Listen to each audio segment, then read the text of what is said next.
Today we have this coral which was salvaged off a pier, and this is a very basic lock with a very easy keyway and no security pins, so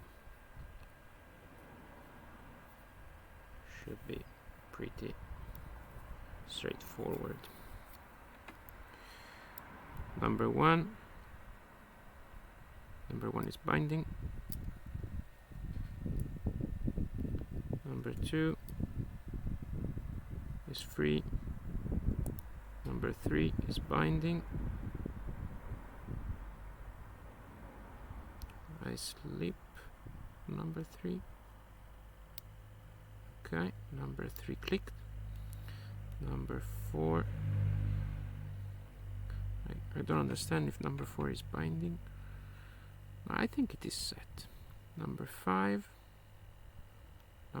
is binding. Click.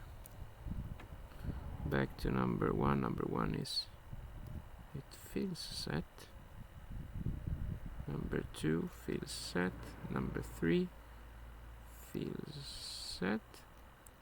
Number 4 feels set. They all feel set, so probably I'm just missing something somewhere.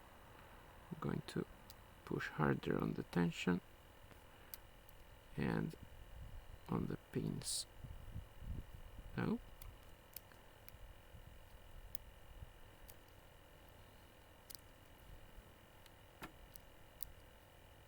Okay, no matter. Alright. So I was stuck on number 2 that felt set, but actually it was not. It was almost set. And that's it. It's a very basic lock, but obviously since I'm a beginner, sometimes I stumble upon things. Okay.